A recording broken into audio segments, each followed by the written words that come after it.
चलो बच्चों, तो देखो बच्चों आज हम लोग क्लासिफिकेशन ऑफ क्रिस्टलाइन सॉलिड में क्या पढ़ने जा रहे हैं कि सॉलिड्स, क्रिस्टलाइन सॉलिड्स कितने तरह के होते हैं। कुल मिला के 4 तरह के मिलेंगे आपको। सबसे पहले आपके पास होगा आयनिक सॉलिड, सेकंड मेटालिक सॉलिड,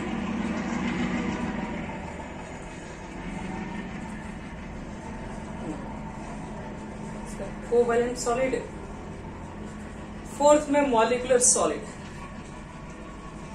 ये 4 तरह के बच्चे लोग होंगे सॉलिड। तो हम 1 बाय 1 सब पे डिस्कस करने जा रहे हैं।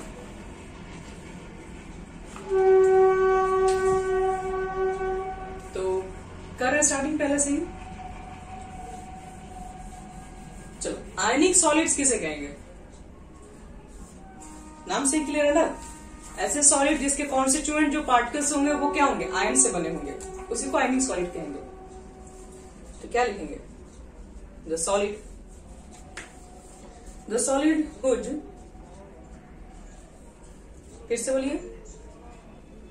अच्छा, कोवेलेंट के बाद था मॉलिक्यूलर सॉलिड। देखो तो those solid whose constituent particles are ion and held together by a strong electrostatic force of attraction। नहीं, इलेक्ट्रोलाइट कोई हम लोग एक्वस में बात नहीं कर रहे हैं ना। Electrostatic force of attraction.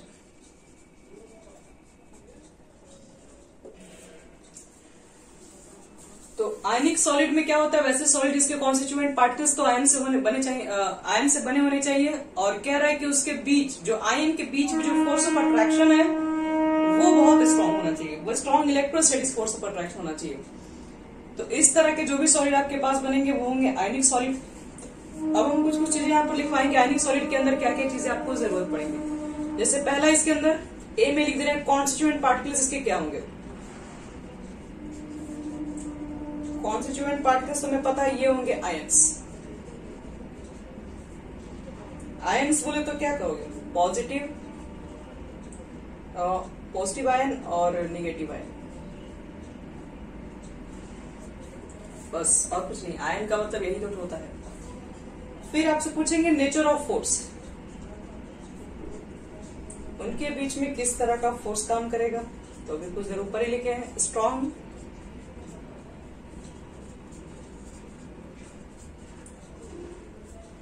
सी हमारे पास है मेल्टिंग पॉइंट, बॉइलिंग पॉइंट कैसा होगा इसका? तो स्ट्रॉन्ग फोर्स है तो इसमें क्या बोल सकते हैं? हाई, और अप्रॉक्स होता है 1500 किलो जूल के आसपास, किलो जूल मोल इनवर्स। और डी में आपसे पूछा जाएगा कंडक्टिविटी।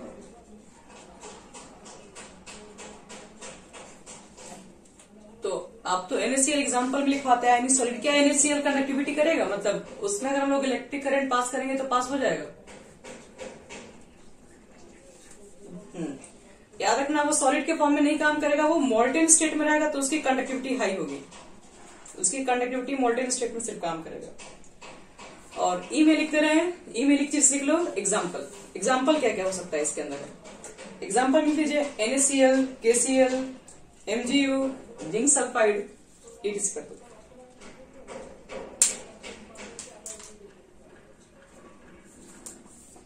हाई है और हाई मेल्टिंग पॉइंट है और अप्रोक्स 500 किलो जूल है। डी में तुम्हारा है कंडक्टिविटी। कंडक्टिविटी तभी हो सकता है जब वो मोल्टेन स्टेट में होगा।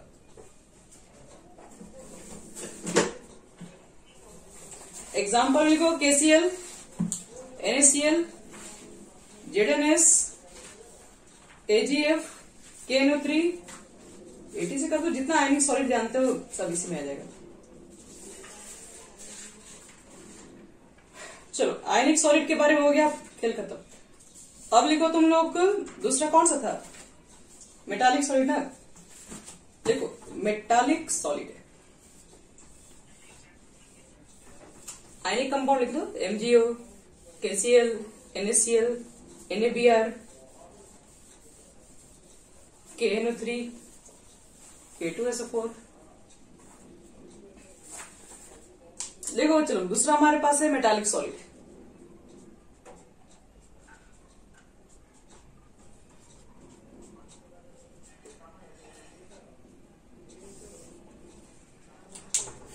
मेटालिक सॉलिड का मतलब क्या है?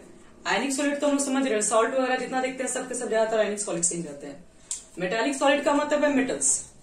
अब मेटल्स जैसे कि हम लोग घर में जो यूज कर रहे हैं वो सब सॉलिड ही है। तो मेटालिक सॉलिड किसे कहेंगे? तो लिख लो, दो सॉलिड जिसके कॉन्स्टिट्यूएंट पार्टिकल्स क्या होंगे? दो सॉलिड लिखो, कुछ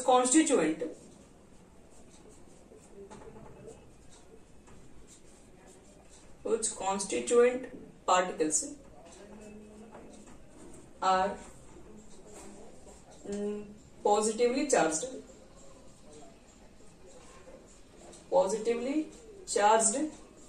metal ion and free electrons।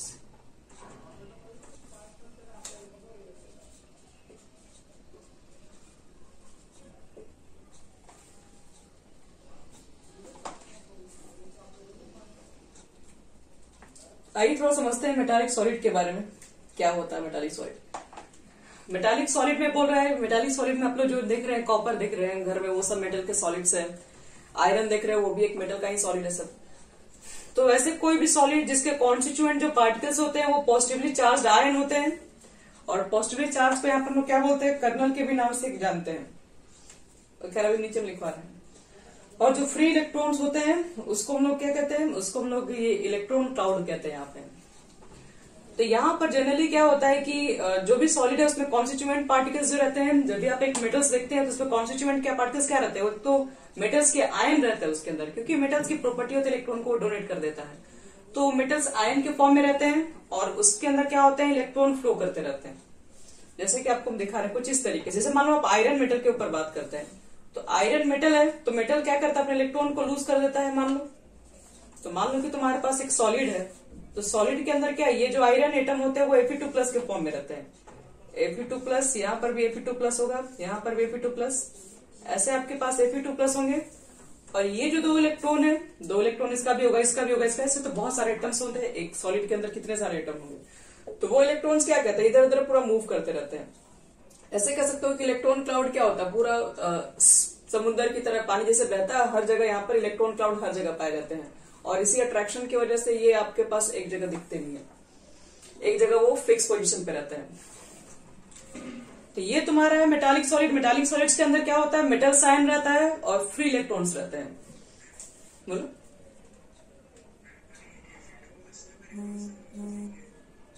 उसके बीच में इलेक्ट्रॉन्स मूव करता रहेगा ना, हर जगह इलेक्ट्रॉन का अट्रैक्शन होगा।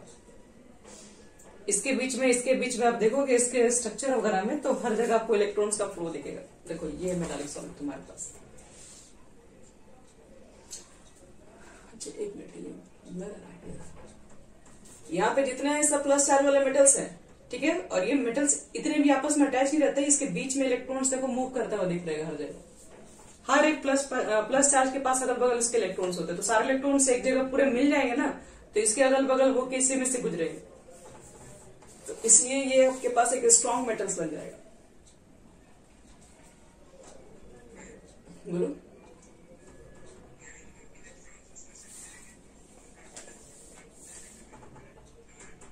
इलेक्ट्रॉन हमेशा फ्लो करेंगे ना, अगर इलेक्ट्रॉन फ्लो ही नहीं करेंगे तो हम लोग इसको इलेक्ट्रिक करंट में यूज करेंगे तो फिर फायदा क्या? उसमें तो इलेक्ट्रॉन ही फ्लो होता है। इलेक्ट्रिसिटी आखिर कहां से जनरेट होगा? उसमें जब इलेक्ट्रॉन फ्लो होगा। इलेक्ट्रॉन आपका फ्लो कैसे होगा? तो यही तो आपके पास मेटल्स रहते हैं, इसके अंदर क्या होता है? इलेक्ट्रॉन मूव करते रहते हैं, हमेशा एक ही तरह से बहते रहेंगे उसमें।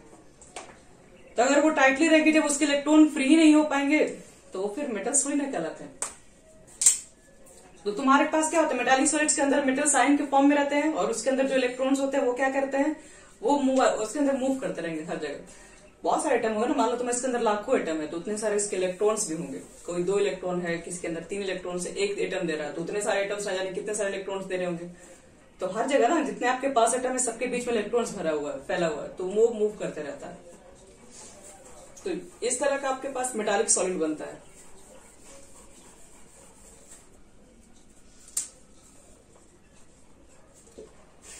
अब देखो इसके अंदर कुछ इसकी भी प्रॉपर्टीज है, जैसे कि इसके कॉन्स्टिट्यूएंट पार्टिकल्स क्या है, नेचर ऑफ फोर्स क्या है, melting point, boiling point, conductivity, examples क्या ले सकते हैं इसके अंदर। तो फर्स्ट हम लिखते हैं कॉन्स्टिट्यूएंट पार्टिकल्स।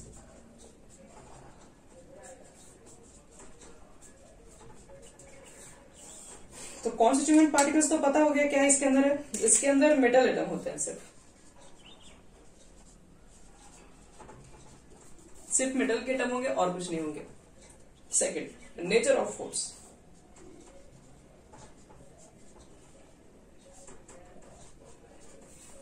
तो इसमें किस तरह का फोर्स है, तो देखो, हाँ, इसमें मेटालिक बॉन्ड होता है।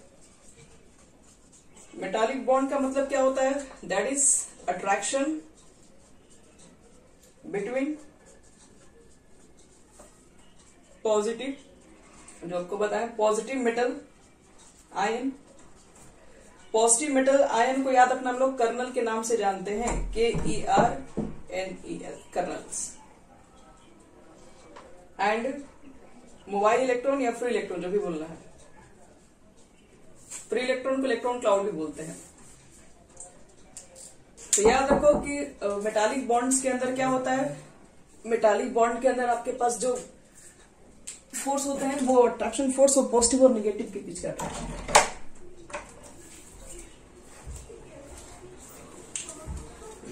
सेकेंड लिखो, attraction between positive metal ion, bracket में कर्नल है, एंड फ्री इलेक्ट्रॉन।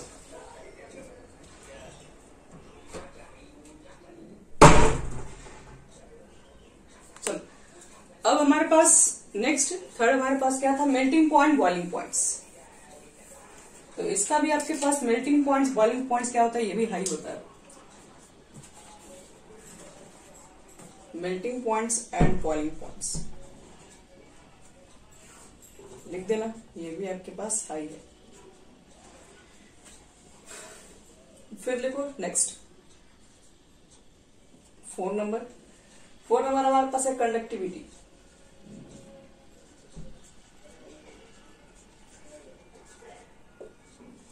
कंडक्टिविटी के बारे में क्या बात करें, कंडक्टिविटी से अंदर होगा तो बिल्कुल होगा। इसके अंदर का जो कंडक्टिविटी होता है वो बहुत ही ज्यादा हाई होता है, हाई लिखिए 5 फॉर एग्जाम्पल इसमें लिख लेते हैं। तो एग्जाम्पल आप जितने भी मेटल्स जानते हैं सब इसके अंदर लिख दो, जैसे एल्यूमिनियम हो गया, कॉपर हो गया, आयरन हो गया, गोल्ड लिख सकते हो, जो भी है जितने मेटल्स आते हैं सब इसके अंदर आ जाएंगे। जिंक हो गया, स्टील हो गया। तो मेटालिक सॉलिड किसे कहेंगे, तो ऐसे सॉलिड जिसके कॉन्स्टिट्यूएंट पार्टिकल्स जो बने रहते हैं पॉजिटिवली चार्ज्ड आयंस और एक फ्री इलेक्ट्रॉन से बने होंगे। थर्ड हमारे पास है कोवैलेंट सॉलिड, और इसको लोग नेटवर्क सॉलिड के नाम से भी जानते हैं।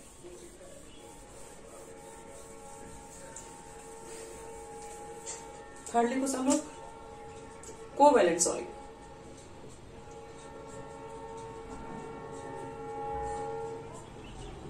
या फिर इसको network.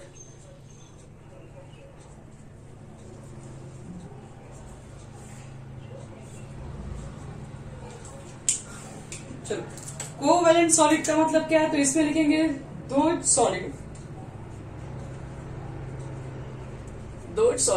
which constituent particles, which constituent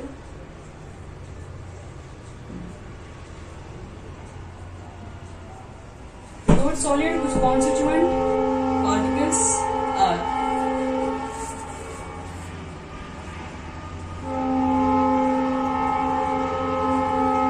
constituent, जिसके पार्टिकल्स होते हैं वो क्या होंगे, वो आपके पास एक तो नॉन मेटल्स होते हैं, और ये जो बंधे रहते हैं वो कौन से फोर्स से, कोवैलेंट बॉन्ड से बोल सकते हैं। यानी कि दो solid which constituent particles are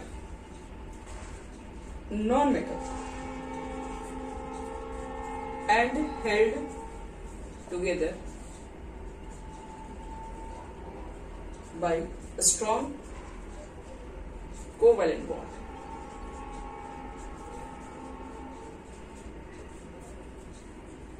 and held together.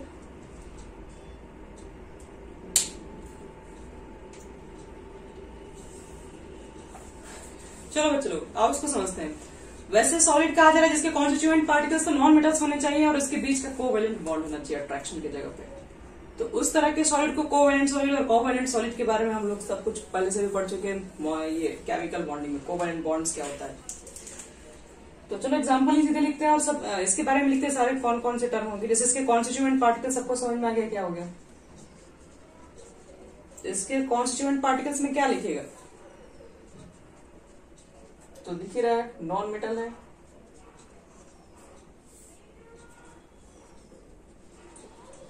फिर क्या लिख सकते हैं इसके अंदर हम लोग नेचर ऑफ फोर्स। तो ये कोवैलेंट बॉन्ड को रखता है। अब कोवैलेंट बॉन्ड कैसे बनता है ये चीजें हमें पता है। Sharing between two atoms, equal sharing का हो गया। थर्ड हमारे पास है मेल्टिंग पॉइंट, बॉइलिंग पॉइंट। ये होता है वेरी हाई, अभी तक का सबसे हाईएस्ट ये रखता है कोवैलेंट सॉलिड। इसमें सब मॉलिक्यूल एक दूसरे से ज्वाइंट होकर एक बहुत बड़ा नेटवर्किंग बनाता है, ये स्ट्रक्चर है। तो इसमें जो अंदर जो मेल्टिंग पॉइंट, बॉइलिंग पॉइंट आएगा वो काफी हाई होगा। और अगर कंडक्टिविटी देखा जाए तो इसके जो इलेक्ट्रॉन्स होते हैं अट्रैक्शन में, मतलब क्योंकि यहाँ पर क्या होता है शेयरिंग ऑफ इलेक्ट्रॉन होता है। ये शेयरिंग ऑफ इलेक्ट्रॉन का फोर्स ऑफ अट्रैक्शन इस पर भी काम कर रहा है, इस पर भी काम कर रहा है। तो ये इलेक्ट्रॉन होते हैं इसमें इजिली मूव नहीं हो पाते हैं। तो हम लोग क्या करते हैं कंडक्टिविटी क्या लिख देंगे इसमें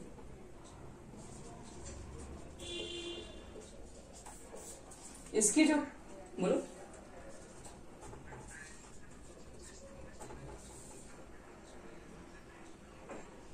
हाँ तो आयनिक सॉलिड में ज्यादा आपके पास आयन नहीं। यहाँ पे क्या होता है जैसे कि कार्बन है, एक सिलिकॉन से, ये सब क्या होते हैं नेटवर्किंग में बनाते हैं, बहुत सारे ज्वाइंट हो जाते हैं एक साथ। वो 4-4 वैलेंसी यूज कर सकता है। सोडियम एक बार में कितना वैलेंसी यूज करेगा, एक ही बॉन्ड बना पाएगा। लेकिन अगर हम बीच में कार्बन को रख देते एक साथ वो 4-4 बॉन्ड बनाएगा। जैसे ग्रेफाइट का स्ट्रक्चर देख लो, डायमंड के बारे में तो सुने होंगे कि सबसे हार्डेस्ट सब्सटेंस होता है। आयनिक कंपाउंड में मेटल्स में क्यों नहीं है, क्योंकि वो सब क्या करता है, वो सब देख रहा हो कि नेटवर्किंग स्ट्रक्चर बनाता है, अपने सारे वैलेंसी से मैक्सिमम वैलेंसी यूज कर पाता है। इसकी वजह से उसका मेल्टिंग पॉइंट हो। एक आदमी अगर 4 मान लो बॉन्ड बना के रखा हो, एक आदमी सिर्फ एक के साथ ही अट्रैक्शन रखा है, तो तुम एक बॉन्ड को तोड़ रहे हो, वहां पे 4 बॉन्ड को तोड़ना पड़ रहा है। इसकी वजह से इसका melting point, boiling point high होता है। और कंडक्टिविटी बहुत लो होता है। एग्जाम्पल में तो डायमंड आएगा ही, फर्स्ट नंबर पे ही है। डायमंड लिख लो, सिलिका लिख लो, ये सब फेमस है। सिलिका को हम लोग सिलिका नहीं, वो तो तुम्हारे पास कार्बाइड भी होता है। क्वार्ट भी लिख सकते हो उसके अंदर, SiO2। सिलिकॉन कार्बाइड भी होता है। लिस्ट है, लिस्ट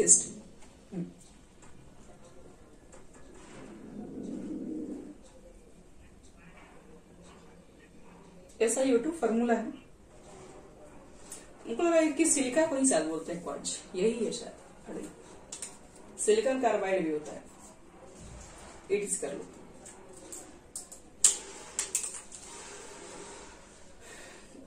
ग्रेफाइट भी है, कोवैलेंट सॉलिड तो ग्रेफाइट भी आता है।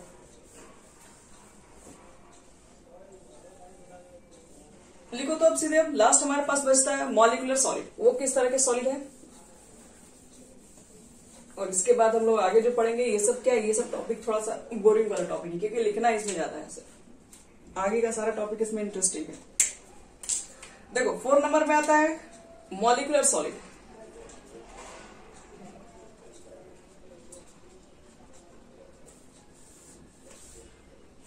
तो मॉलिक्यूलर सॉलिड के अंदर क्या होते हैं, मॉलिक्यूलर सॉलिड के अंदर जो कॉन्स्टिट्यूएंट पार्टिकल्स होते हैं वो मॉलिक्यूल्स होते हैं।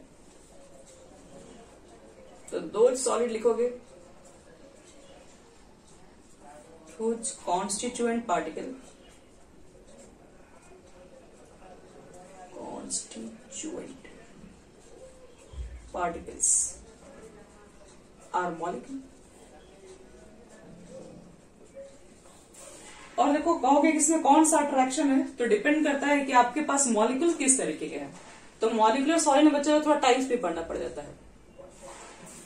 ये तो समझ में आ जाएगा कि इसके अंदर मॉलिक्यूल्स का ही अट्रैक्शन है, मतलब इसके कॉन्स्टिट्यूएंट पार्टिकल्स मॉलिक्यूल्स ही हैं। लेकिन अट्रैक्शन फिर अगर बेसिस के ऊपर डिफाइन करोगे तो पहले मॉलिक्यूल को डिफाइन करना पड़ेगा। मॉलिक्यूल आपके पास हो सकता है पोलर हो, आपका जो सॉलिड हो पोलर सॉलिड हो, आपके पास जो मॉलिक्यूल्स है वो नॉन पोलर के फॉर्म में भी हो सकते हैं, और आपके पास जो मॉलिक्यूल्स है वो हाइड्रोजन बॉन्डिंग भी हो सकते हैं। तो पोलर सॉलिड को हम क्या करते हैं, सॉरी मॉलिक्यूलर सॉलिड को हम लोग 3 पार्ट में कैटेगराइज कर देते हैं, एक पोलर, एक नॉन पोलर, एक होता है आपका हाइड्रोजन बॉन्ड। पोलर बॉन्ड के अंदर क्या होता है, पोलर बॉन्ड के अंदर आपके पास जो अट्रैक्शन होता है उसको लोग बोलते हैं, हम अट्रैक्शन के बारे में बात कर रहे हैं। क्योंकि देखो कॉन्स्टिट्यूएंट पार्टिकल्स तो मॉलिक्यूल से आप लिख सकते हैं, अट्रैक्शन के नाम पे अभी कुछ नहीं लिखे, किससे हिल रहते हैं, कैसे आपस में बंधे रहते हैं, तो डिपेंड करता है। अगर वो पोलर सॉलिड है तो पोलर सॉलिड के अंदर क्या होता है, डाइपोल डाइपोल अट्रैक्शन पढ़ेंगे आप लोग इसके अंदर, जब हम लोग पढ़े थे 11th क्लास में स्टेट ऑफ मैटर में, डाइपोल डाइपोल अट्रैक्शन।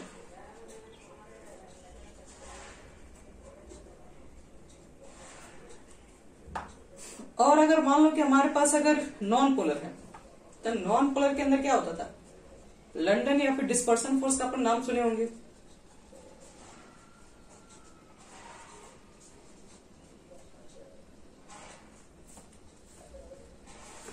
जिसको हम लोग ऐसे ही बोलते थे इंटेंटेनियस डाइपोल इंड्यूस्ड डाइपोल भी कहा जाता है।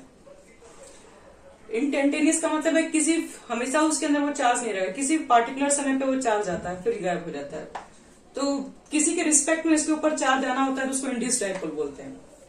और हाइड्रोजन बॉन्ड तो जान ही रहे हो, एक हाइड्रोजन रहेगा और आपके पास एक हाई इलेक्ट्रोनेगेटिव एलिमेंट्स रहेगा। हाइड्रोजन बॉन्ड के बारे में तो हम लोग जानते ही हैं। अब सबके एक डिफिनेशन है, ये सबके एक हम लोग एग्जाम्पल कर ले रहे हैं। अगर वो पोलर सॉलिड है तो एग्जाम्पल में क्या ले सकते हैं, एग्जाम्पल में हम लोग पोलर फॉर्म में कोई ले सकते हैं एग्जाम्पल, जैसे हमारा हो गया HCl। HCl हो जाएगा हमारे पास, पोलर हो गया। SO2 भी देखोगे ये भी हमारे पास पोलर है, और भी एग्जाम्पल ले सकते हैं। नॉन पोलर के अंदर कौन सा ले सकते हैं, क्या नॉन पोलर में H2 थोड़ी ना आएगा, नॉन पोलर में तुम्हारे पास आयोडीन आ जाएगा। बोलो, सॉलिड के फॉर्म पे रहेगा तभी, मतलब।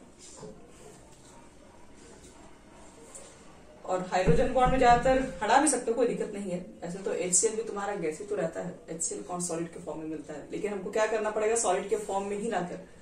पोलर हम लोग डिफाइन क्या करते हैं, पोलर को डिफाइन करने के लिए हम लोग एक्चुअल में क्या करते हैं, सॉलिड को फिर पहले लेके आते हैं लिक्विड में, फिर वहां पर डाइपोल चेक करते हैं, और हाइड्रोजन बॉन्ड की कंडीशन में लोग आइस ले लेते हैं।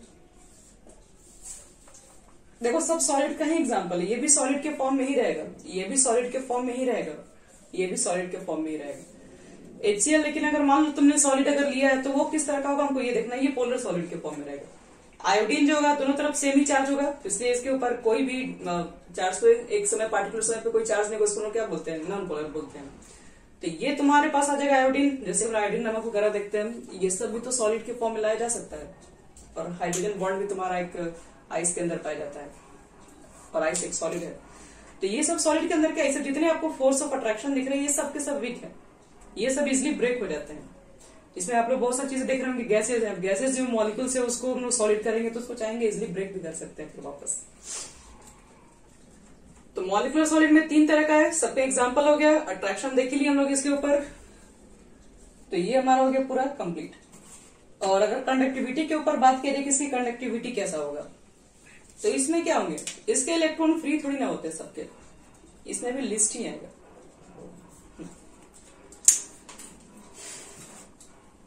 तो ये हमारे पास वो, चलो टाइप्स ऑफ क्रिस्टलाइन सॉलिड खत्म हो गया। अब हम लोग पढ़ेंगे आज बहुत मेन और बहुत ही इंपॉर्टेंट टॉपिक, इसके जस्ट बाद जो स्टार्ट होता है, जो जिसका नाम हमारे पास है क्रिस्टलाइन, क्रिस्टलाइन नहीं कहो, लैटिस कहो, या क्रिस्टल लैटिस कहो। तो यहां से आपका वेरी वेरी इंपॉर्टेंट टॉपिक है, ध्यान रखिएगा। तो लोग लिखो हेडिंग, जिसका नाम है लैटिस, या फिर इसको हम लोग बोलेंगे स्पेस लैटिस।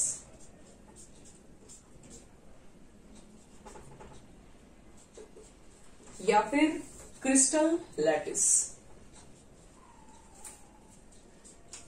या फिर हम लोग को पढ़ना है क्रिस्टल लैटिस। देखिए ये 3 नाम है एक ही लोग का, लैटिस क्या होता है, स्पेस लैटिस क्या होता है, क्रिस्टल लैटिस क्या होता है।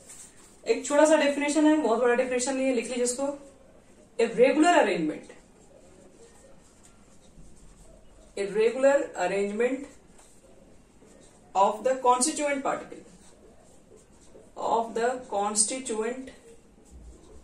particle of a crystal in 3D space। बस इतना काफी। कह रहा है कि आपके पास एक तो रेगुलर होना चाहिए अरेंजमेंट कॉन्स्टिट्यूएंट पार्टिकल का 3D स्पेस के अंदर, तो उसको हम लोग क्या बोलते हैं, उसी को बोलते हैं लैटिस बोलते हैं, स्पेस लैटिस बोलते हैं, क्रिस्टल लैटिस बोलते हैं। तो पहले इसका मतलब समझेंगे कि ये 3D अरेंजमेंट का मतलब क्या है, 3D में कैसे पार्टिकल्स अरेंज होते हैं। तो चलो बना रहे हैं, फिगर बना रहे हैं, समझ में आ जाएगा। फिगर को सब लोग बनाएंगे। कॉन्स्टिट्यूएंट पार्टिकल्स का जब अरेंजमेंट 3D स्पेस में कर दोगे तो एक डेफिनेट पैटर्न भी आपको दिखाई पड़ेगा, उसी को हम लोग लैटिस बोलेंगे। जैसे यहां देखो, मान लो तुम्हारे पास बहुत सारे एटम है, तुमने एक अरेंजमेंट किया है।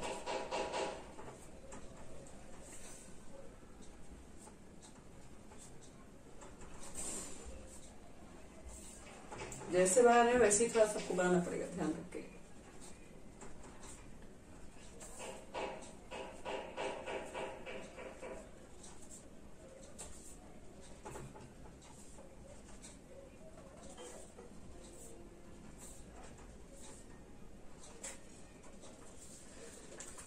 चलो मेरे पास ये क्या है, ये 3D है। अभी तो आपको फिलहाल तो बोर्ड दिख रहा है, प्लेन दिख रहा है, लेकिन ये सब जो एटम है बच्चों लोग, कहीं सर्किल थोड़ी ना है, ये एटम्स है। एटम्स तुम्हारा थोड़ी ना ये बोर्ड पे आ जाएंगे, एटम का कुछ पार्ट इस पर रहेगा, कुछ पार्ट तो उठा हुआ रहेगा, 3D स्पेस में ही होगा। तो ये सब सारे रखे गए हैं एटम्स। मान लीजिए सब छोटे छोटे आपके पास बॉल रखेंगे। अब हम लोग क्या करेंगे, 3D स्पेस में आपको एटम्स का एक रेगुलर अरेंजमेंट बनता है। देखो रेगुलर अरेंजमेंट का मतलब क्या है, यहां पर बन जाएगा। आओ कोशिश करते हैं, नहीं बनेगा तो फिर और ऊपर बढ़ाया जाएगा। एक ऊपर और कर लेते हैं, ठीक है।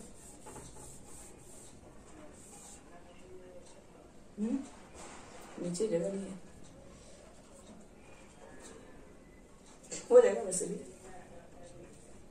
ये नीचे कर, देखो नीचे कर तो फिर कोई प्रॉब्लम नहीं है।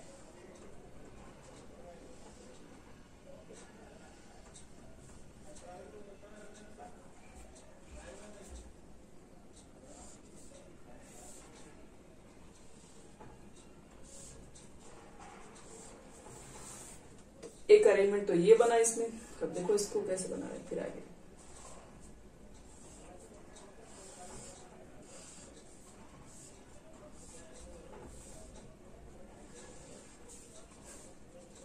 आगे फिर से बढ़ाइए।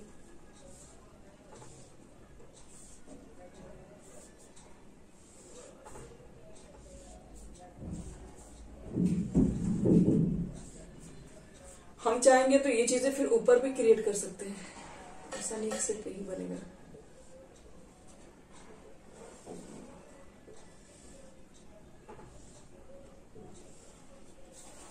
तो इसके ऊपर भी बना सकते हैं ये चीजें, अगल बगल आप जितना फैलाना चाहेंगे कर सकते हैं।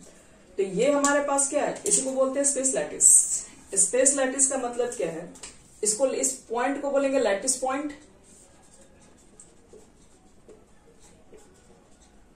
और ये जो आपको स्ट्रक्चर जो बनता हुआ दिख रहा है इसको को कहा जाता है स्पेस लैटिस, क्रिस्टल लैटिस या सिर्फ लैटिस बोल दो। यानी कि एटम्स का, ठीक है, बहुत सारे एटम्स का एक 3 डायमेंशनल स्पेस में जो अरेंजमेंट निकल के आता है इसी को कहा जाता है लैटिस या फिर स्पेस लैटिस। अगर हम इसको बढ़ाते चले जाएं तो ये तो बढ़ते रहेगा। मेरे पास तो कुछ बोर्ड पे इतने सारे एटम थे तो हम तो इसी में से बना रहे हैं, लेकिन एक सॉलिड्स के अंदर तो बहुत सारे आपके पास एटम होंगे। कुछ ज्यादा दूर क्या,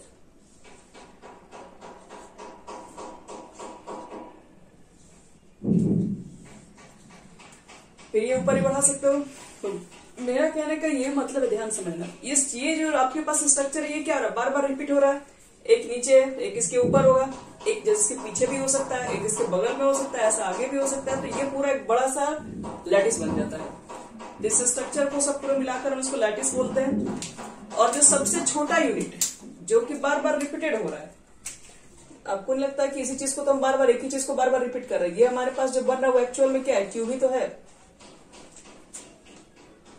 ये जो क्यूब है इसी को आप बार बार रिपीट करके, इसके ऊपर भी आप इसी तरह का क्यूब रिपीट कर रहे हैं, इसके नीचे भी आप एक ही तरह का क्यूब रिपीट कर रहे हैं।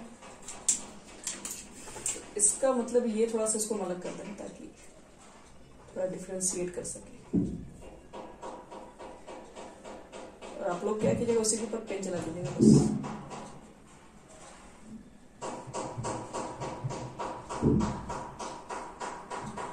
देखो ये जो आपको रेड वाला दिख रहा है, इसी स्ट्रक्चर को क्या किया गया, बार बार रिपीट करके बनाया गया। और इसको क्या बोलते हैं? जिसको स्ट्रक्चर को एक ही, जैसे कि आप देखो सिंपल से समझो, दीवार अगर जो बनता है बड़े से, जो तुम लोग बड़ा सा एक वॉल देखते हो, उस दीवार में क्या होता है? ईंट रहते हैं। और छोटे छोटे क्या करते हो, ईंट को बार बार ऊपर नीचे अगल बगल जोड़ के एक बड़ा सा दीवार हम लोग तैयार करते हैं। वो ईंट क्या होता है, उसी ईंट को यहाँ पर इसको बोल रहे हैं, ठीक है। यही एक ऐसा मतलब स्ट्रक्चर है जो कि बार बार इसी चीज में वापस रिपीट हो रहा है बार बार। तो इसको हम बोलते हैं यूनिट सेल। इसको कहा जाता है यूनिट सेल। यूनिट सेल का मतलब होता है the smallest unit which when repeated in 3D space. इसको हम बार बार क्या कर रहे हैं, रिपीट कर रहे हैं। रिपीट कर करके क्या कर रहे हैं, 3D स्पेस क्रिएट कर रहे हैं, तो उसको हम यूनिट सेल बोलते हैं। स्पेस में लैटिस का मतलब है कि आप बहुत सारे पॉइंट्स को एक रेगुलर अरेंजमेंट में रख दोगे तो जो भी वहां से स्ट्रक्चर जनरेट होगा वो एक लैटिस है। और उसमें जो सबसे छोटा यूनिट होगा जो कि स्ट्रक्चर को रिपीट करके पूरा इंटायर लैटिस को बना रहा है, उसको हम बोलते हैं यूनिट सेल। तो यूनिट सेल लिख के आप डैश देना है, इसको मिटा रहे हैं।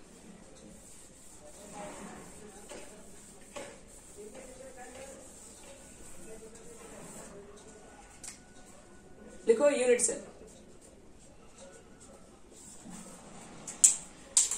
लिखे तो द स्मॉलेस्ट यूनिट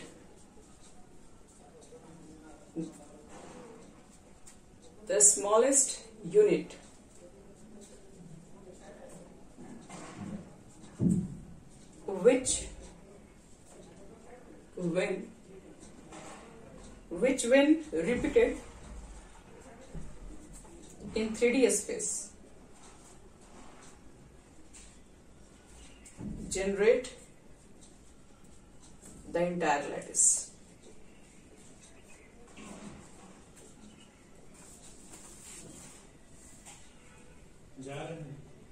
ठीक है।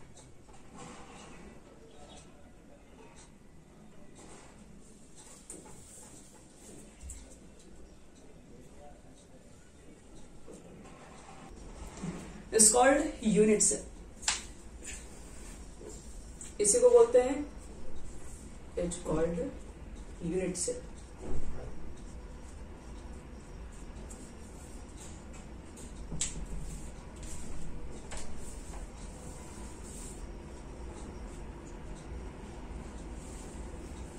चलो यूनिट सेल तो क्या हो गया, समझ में आ गया।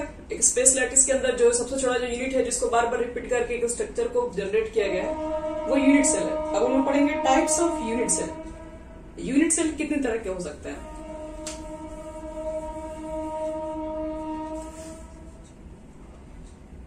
बोल दे रहे हैं the smallest unit which when repeated in 3D space generate entire lattice. Heading करो type generate entire lattice INTIRE types of unit cell सब लिखे। यूनिट सेल बच्चे लोग दो तरह के होते हैं। कौन कौन? एक सिंपल यूनिट सेल या फिर इसको प्रिमिटिव भी बोलते हैं, प्रिमिटिव यूनिट सेल।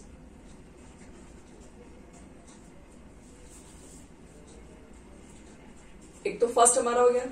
सेकंड जो हमारे पास होता है उसको बोलते हैं सेंटर्ड यूनिट सेल या फिर इसको नन प्रिमिटिव भी बोलते हैं, non primitive unit cell. Unit cell two types याद रखेंगे हम लोग। एक सेंटर्ड यूनिट सेल, एक सिंपल यूनिट सेल। एक सिंपल को प्रिमिटिव भी बोलते हैं, इसको नॉन प्रिमिटिव बोलते हैं। अब सिंपल का तो बच्चे कोई टाइप्स नहीं होता, लेकिन सेंटर्ड यूनिट सेल के टाइप्स होते हैं। तो इसके अंदर हम लोग क्या क्या पढ़ेंगे? इसके अंदर हम लोग को पढ़ना पड़ेगा एक फेस सेंटर्ड यूनिट सेल, फिर हमारे पास होगा बॉडी सेंटर्ड यूनिट सेल,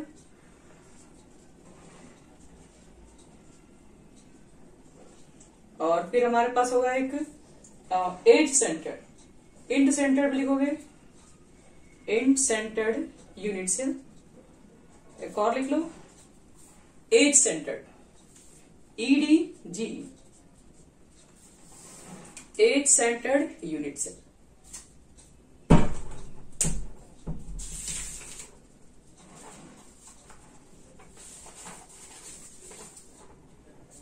दोनों अलग अलग है।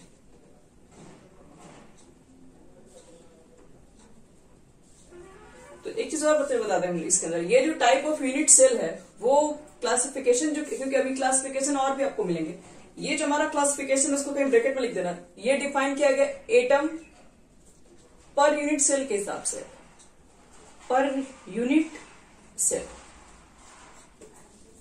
इसका क्लासिफिकेशन है एटम्स पर यूनिट सेल के हिसाब से। हम लोग यूनिट सेल को 2 पार्ट में डिवाइड किए हैं, एक सिंपल यूनिट सेल, एक सेंटर्ड। सिंपल में कोई टाइप्स नहीं, सिंपल एक ही है, लेकिन सेंटर्ड में आपके पास 4 टाइप्स दिख रहे हैं। तो एक पढ़ ले रहे हैं सिंपल के बारे में अच्छे से पूरा, बाकी जो चीजें हम लोग कल ही कर पाएंगे, आज हो नहीं पाएगा। तो सिंपल यूनिट सेल लिख के सब लोग फटाफट डैश दे दीजिए एकदम थोड़ा जल्दी से। सिंपल यूनिट सेल क्या है?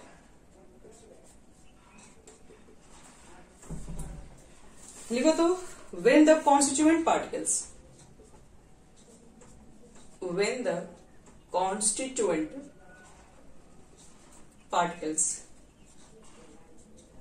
are present only at the corner, जिसमें कॉन्स्टिट्यूएंट पार्टिकल्स केवल कॉर्नर पे ही प्रेजेंट होंगे उसको बोलते हैं सिंपल क्यूबिक यूनिट सेल। देखते हैं कैसे। तो यहां पर देखो एक स्ट्रक्चर बना रहे हैं, क्यूब बनाना है बच्चों, ध्यान रखना क्यूब तो बनेगा ही। ये हमारा क्यूब है,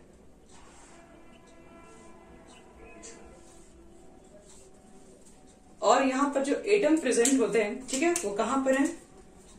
हम एग्जांपल लिख लें यहां पे, for example cubic unit cell, cubic unit cell. देखो यहां पर जो एटम होते हैं वो सिर्फ कॉर्नर पर ही प्रेजेंट होते हैं। कॉर्नर का देखो क्या मतलब है, एक कॉर्नर एक यहां पर है, एक कॉर्नर यहां पे भी तुम लोग को दिख रहा होगा, एक कॉर्नर यहां पर भी है, यहां पर भी एक एटम होगा, एक एटम यहां पर भी होगा, यहां पर भी होगा, यहां पर भी होगा, यहां पर भी होगा। तो ये हमारे पास इस तरह के जो भी स्ट्रक्चर होंगे जिसमें जो एटम सिर्फ कॉर्नर पर ही प्रेजेंट होंगे, ऐसे यूनिट सेल जिसमें क्या कर सकते हैं, जिसमें हम लोग एटम सिर्फ कॉर्नर पर ही प्रेजेंट होंगे, उसको हम बोलते हैं सिंपल क्यूबिक यूनिट सेल।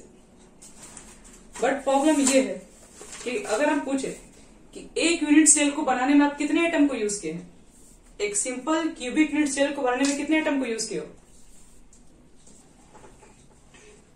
1 2 3 4 8 दिख रहा होगा, ऊपर 4 कॉर्नर, नीचे 4 कॉर्नर।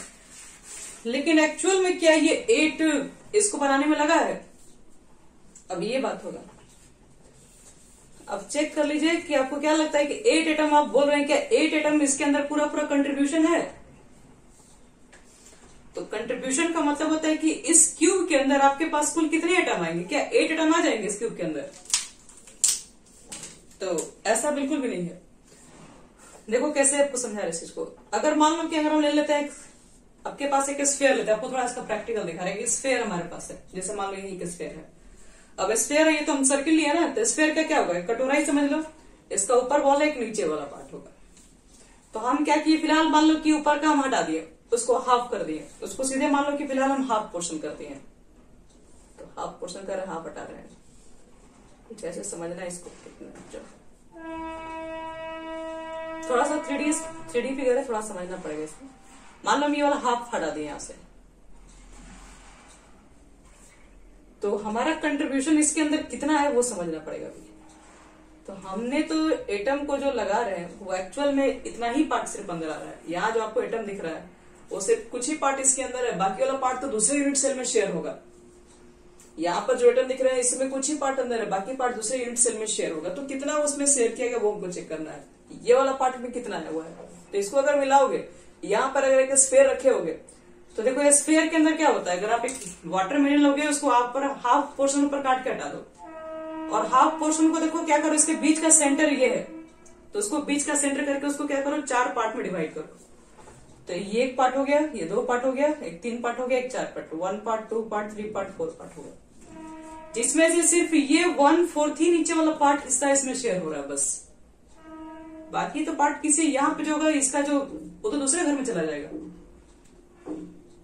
समझ में आ रहा है? थोड़ा 3D थोड़ा समझना पड़ेगा, थोड़ा इमेजिनेशन ही करना होगा। ये वाला पार्ट तो दूसरे वाला जाएगा, ये पीछे दूसरे वाला घर में शेयर हो जाएगा। तो हम पूछेंगे कि बताओ कि पूरा एटम का ही कितना पार्ट इसके अंदर आया है, एक एटम का 1/4 है ना, 4 पार्ट में डिवाइड है तो 1/4 अंदर एंट्री किया है। लेकिन ये तो हाफ पोर्शन का बात कर रहे हैं, एटम हाफ थोड़ी ना होता है, एटम तो फुल होगा। तो फुल का ही कितना होगा, तो फुल का ये हो जाएगा 1/8, क्योंकि हाफ में देख रहे 1/4 है, तो ऊपर भी तो ऐसा 4 पार्ट होगा, ऊपर ऊपर अलग घर में शेयर हो रहे होंगे। तो टोटल वो 8 पार्ट में डिवाइड हो रहा है, जिसमें से एक पार्ट सिर्फ एक यूनिट सेल के अंदर आ रहा है। तो देखो इसको हम लोग क्या लिखते हैं, जैसे लिखो an atom at the corner, an atom at the corner is shared by 8 unit cell. एक एटम क्या होते हैं, 8 यूनिट सेल में शेड हो रहे हैं। तो आपसे हम पूछ रहे हैं कि contribution of each atom at the corner in the unit cell कितना हो जाएगा। यूनिट सेल में एक एटम का कंट्रीब्यूशन कितना गया है, तो 1/8। तो आप मुझे बताइए कि टोटल नंबर ऑफ एटम कितना लगा होगा इस कोई भी यूनिट सेल को बनाने में। सिर्फ 1 टोटल नंबर ऑफ एटम लिखना present in simple unit cell is equal to, तो टोटल एटम तुम्हारे पास 8 दिख ही रहा था, लेकिन कंट्रीब्यूशन तो इसका सिर्फ 1/8 ही है एक एटम का। तो फाइनल जो कट किया जाएगा वो 1।